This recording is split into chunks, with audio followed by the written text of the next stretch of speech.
Hey guys, Sneaky Snake here, Brothers in Arms, World of Warships, and today's video we're going to take a look at a pretty nice game in the Akizuki from Storo of the Rain Clan, the Tier 8 Japanese destroyer.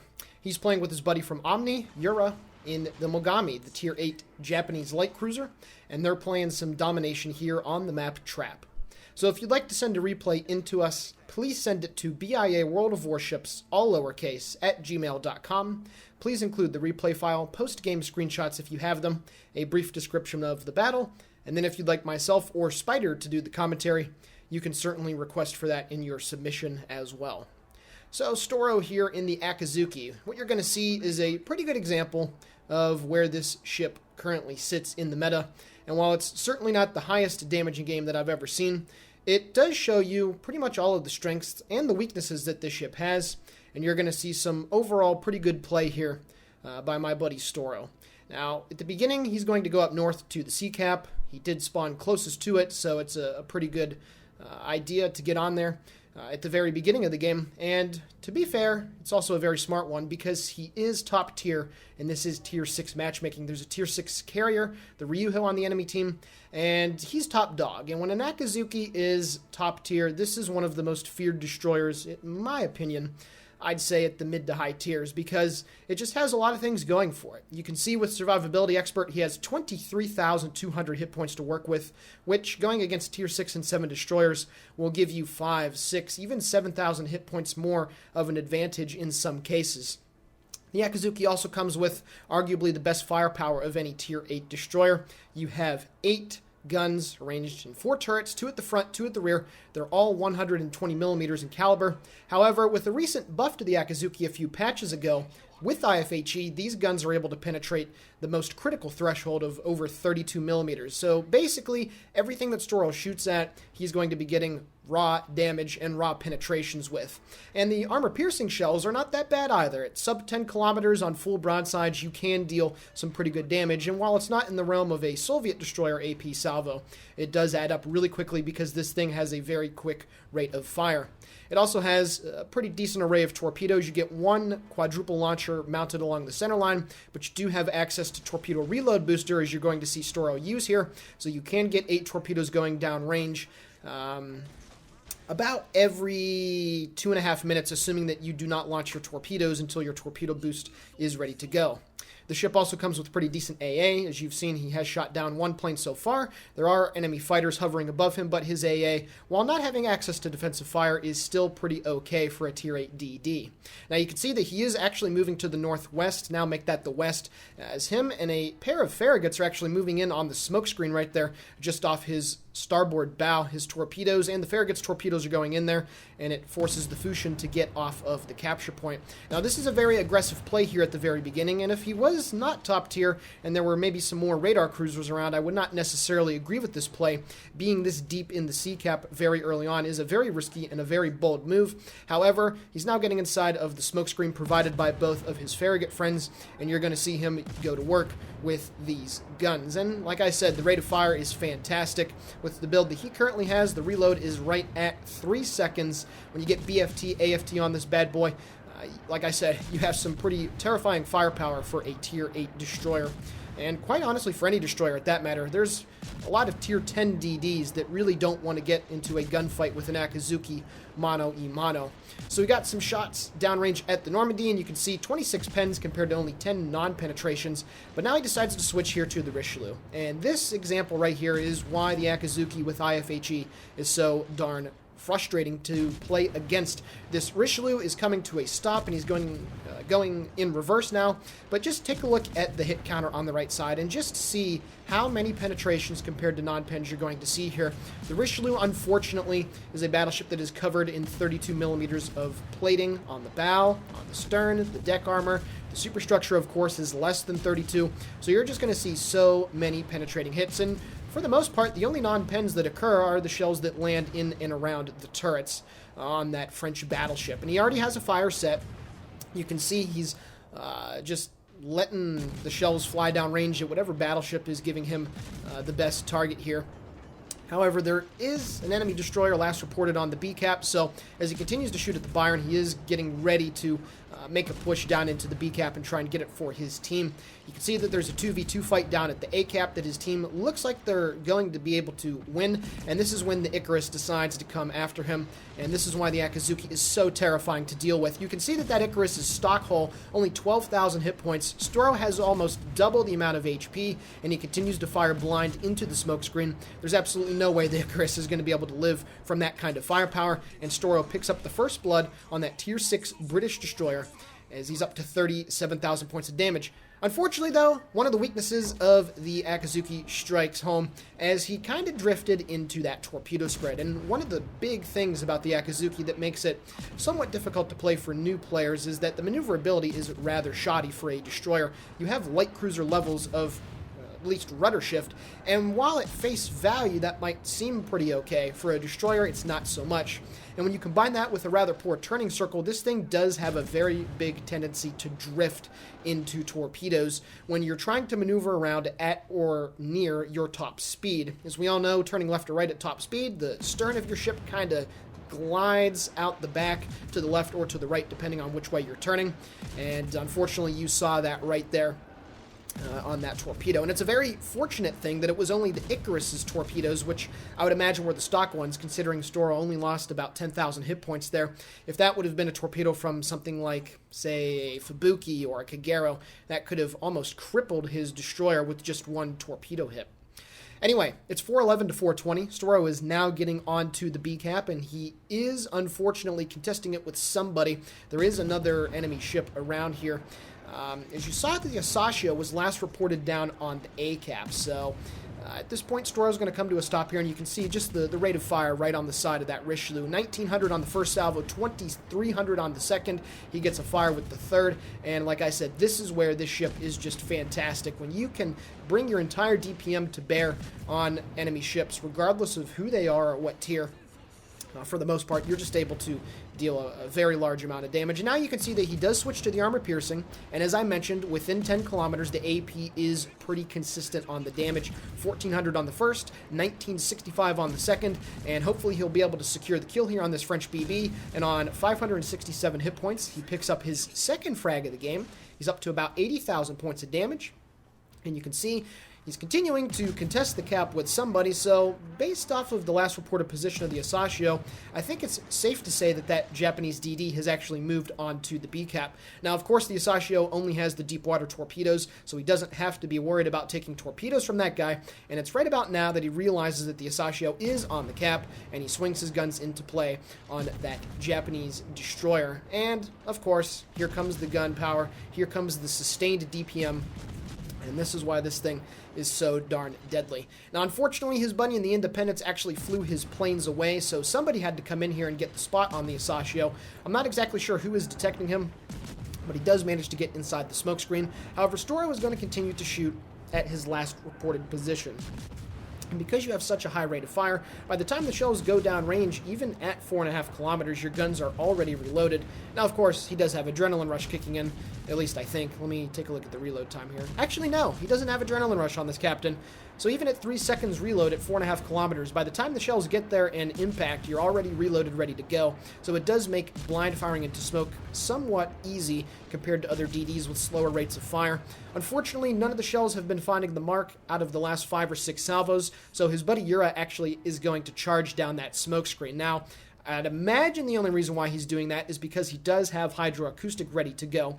I'm not 100% sure, but Storo is actually backing up to keep himself safe from potential shots from the Normandy and the Dallas that would be off to his starboard side. Unfortunately, there's some enemy torpedo planes coming in as well, so he does have to be very careful here. He's only at 6,200 hit points, so if he does take one of those torpedoes, he will be kaput. And there we go. The enemy Asashio does get detected because Yura got within, I would imagine, his gun firing range within smoke, and he does finish off that Japanese destroyer. So now with that threat neutralized, and surprisingly the Normandy not shooting at Storo, he's now going to move to the southwest. He will be able to get the capture point here for his team, which is good. They're up a little bit over 200 points, and he, I would imagine, is going to try to make a play here on this Normandy after he gets the cap. Now, I will say that this is the one really big critical mistake that he does make in this replay, and I just want to point it out to you guys because it is imperative to understand what's about to happen here. He's got 8 seconds left on his smoke screen, and he's got 6 seconds left on getting the B cap. Now, obviously, the last reported position of the Normandy has him also moving to the southwest, and he is well within Storo's assured acquisition range, or the concealment rating. So right about now, I'd be coming to a stop and popping my smoke screen, but unfortunately, Storo is actually going to blunder a little bit here around the corner. He is slowing down. However, any second now, this Normandy is going to pop around the corner of the island. And at 5 kilometers, yeah, this should be a dead destroyer. But somehow, he gets so much saturation on the bow. I counted at least 5 or 6 shells from that Normandy out of 12 that hit right at the bow, which is honestly a great place to shoot a destroyer because hitting in that meaty portion right underneath the turrets is a surefire way to get good penetrating hits. But unfortunately for him, he had a lot of saturation, and he didn't kill Storo. And I can only imagine that if it was a little bit better RNG, I think he would have been completely eradicated from the amount of hit points that he had right there. I'm not sure what that play was all about. Maybe a little bit of indecisiveness right there. But regardless of that, now Storo is relatively safe in his smoke screen, at least from detection. So he's going to move forward, and after using his torpedo reload booster, he's going to get another good use out of that consumable right here as he gets his next salvo of torpedoes going at the bow of that French battleship. Now, he is being very ballsy here, shooting in the smoke. You can see the Normandy does try to blind fire, and he almost gets 2 hits right under the B turret. However, one of Storo's torpedoes is going to impact this guy on the nose and put him down to 200 hit points. But unfortunately, the Molotov gets the cheeky kill secure. However, Storo does pick up the high caliber to go with the Confederate, and now he switches his focus here to the enemy Budyoni before he actually decides to start shooting at the Bayern. Those torpedoes going downrange are going to potentially hit that German battleship, so we'll see if he does manage to secure a hit on him. Unfortunately, though, that gap that was made by the torpedo that hit the Normandy is going to prevent that torpedo from impacting. However, his team now, both sides actually have lost 5 ships apiece. However, they still own about a 200-point lead. The enemy team has relayed back towards the sea cap, and they are contesting and actually capturing it at the moment. The Independence is in trouble. The friendly Nuremberg is in trouble. The Bismarck is somewhat in trouble here. So it's a good thing that Storo stayed alive because he's the last destroyer for his team. And I cannot tell you guys how important it is in your destroyer play to try and increase your longevity, because then you're going to be able to get on caps in the mid to late game, and you're going to be able to give your team the ability to swing games back in your favor. All too often, somewhat like World of Tanks and Light Tanks, you see destroyers go flying in at the beginning of the game and get killed outright. Now, again, Storo was very aggressive at the beginning of the game, but he knew that he could get away with it, and so far it has really helped his team out quite a bit.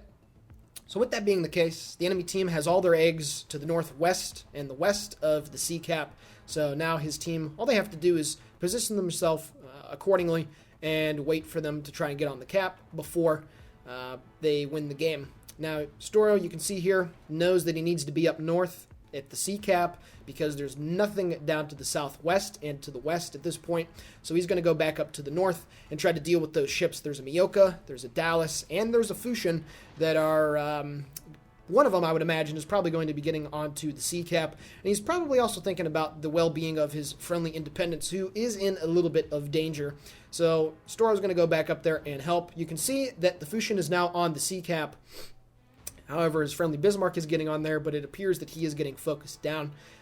So in this little preceding time, he is going to make his journey up there. Something else that I did forget to mention about the Akizuki, it does have pretty competitive concealment for Tier 8 at 6.1 kilometers. It's certainly not best in tier, but compared to Tier 6 and 7 destroyers, it is plenty good for the job. And compared to its contemporaries at Tier 9 and 10, as long as you're about at that 6 kilometer range, anywhere within 1 to 200 meters of that 6 kilometer concealment, it's good enough. So this is a ship that can get around where it needs to be. And short of there being a lot of radars or a carrier in the game, it does have a lot of spotting potential as well. He is getting some long-range shots at the enemy, but Yoni unfortunately puts him down to 179 hit points, so that's kill number 2 that you could say that he almost had his hands on.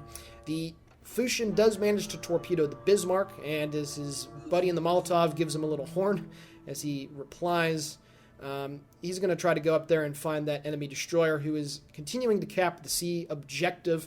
His team does have over 300 points of a lead at this moment, so this is still potentially throwable. If a couple of his ships do die here really quickly, it will provide the enemy team a victory condition.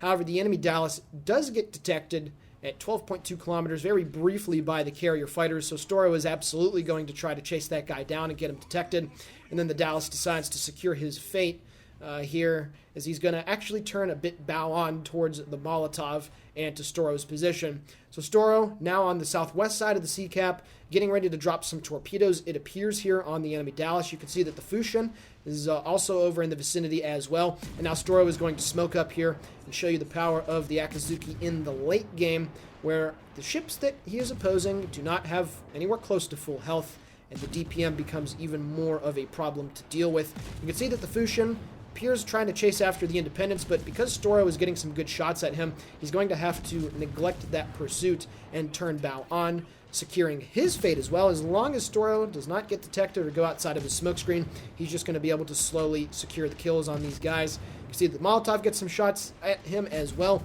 He's down to 1,245 hit points. Make that 651, and the next salvo, I believe, finishes him off, and that's exactly what occurs. And now he's switching his focus to the Dallas, and once again, this guy is going to eat pretty much penetrations exclusively, even though that he is bow on. Now, sure, the Dallas is going to be saturated on the nose of the ship, so it will take a few more salvos than one might expect to get the kill on this guy.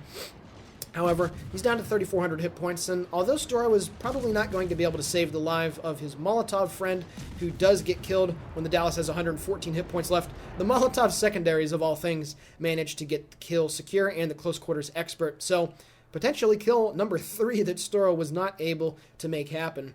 But his torpedoes are about ready to be reloaded, and he is going to venture onto the sea cap. The Miyoko was last spotted at A5, so he is definitely somewhere off to his north. But he does also have his torpedo reload booster ready, and now Storo is going to make another interesting play, and it's done certainly with good intentions, but it will end up killing him. Yeah, it will end up killing him. I almost said killed himself. No, Storo, don't do that. Anyway, he's getting ready to drop some torpedoes here on the Miyoko, and this is a common tactic that is pretty beneficial to do at the early game when you do have a lot of hit points left, or maybe in the mid to late game when you still do have a decent bit. He gets into a cutting position and he drops all of his torpedoes. Now the Miyoko is heading to the southeast, so Storo is actually going to open fire on this guy, and what he's trying to do is bait him into driving more or less on a straight line, or what he's really hoping for is for him to make a turn to his left to get all of his guns into play so that he opens up himself to all of the torpedoes that are coming down range. Now Storo does get hit a couple times and he does get put down to 1,100 hit points, but unfortunately for him, the Miyoko is going to find a gap between both sets of torpedoes. So unfortunately for him, all he needed to get was one torp, and even though it might not have killed him, I think he would have been able to secure this kill by all the hit points that the Miyoko was losing. Unfortunately, though, the next salvo that is going to come in, it does put him down to 5,000 hit points, I should say. And unfortunately, his buddies in the shores of Prince Eugen are not able to get the kill in time, so he's going to get a couple more salvos off before he kicks the bucket here. And will he get the kill? That's exactly what happens. He picks up, it's just a flesh wound for his 4th frag of the game. And with that being said, let's take a look at the post-battle results. Alrighty guys, taking a look now at the post-battle results. 468,000 credits received and 11,500 total experience earned. He picked up Confederate, it's just a flesh wound, First Blood, and High Caliber, dealing 178,000 points of damage off of 576 shell hits and 1 torpedo. He shot down 8 planes, had 4 frags, set 15 fires, and of course, as a good destroyer player would, had 2 assisted base captures. Taking a look at the team score, that is a solid base XP total, 3,043. Any 3K plus game is a monster carry in my opinion. And his buddy Yura from Omni getting 1 ship killed, that enemy Asashio, and 7 planes shot down for a modest experience gain of 1373. Taking a look at the detailed report, and this is where the power of the IFHE really shows itself. 121,000 damage dealt with the high explosive alone, notwithstanding the 37k tacked onto it by the fires that he set. He also accounted for 52 of his team's 179 capture points, which is good. And, he also traveled around for about 62 kilometers. And why that's important is, like I said during the video, you need to be able to stay alive to the mid and late stage of the game so you can still provide your team spotting, so you can use your gun power to kill off low health ships and have the kind of results that you saw here. So Storo, thank you for sending in the replay. This was a very good performance in the ship, and while there was that very questionable decision against the Normandy, I think overall this replay will give the casual player out there that's trying to get better a good idea of how to take advantage of this ship. So with that being said, this is the Sneaky Snake for BIA World of Warships signing off. Guys and gals, thank you for all the support that you give us. We really do enjoy making these YouTube videos, and have a great day.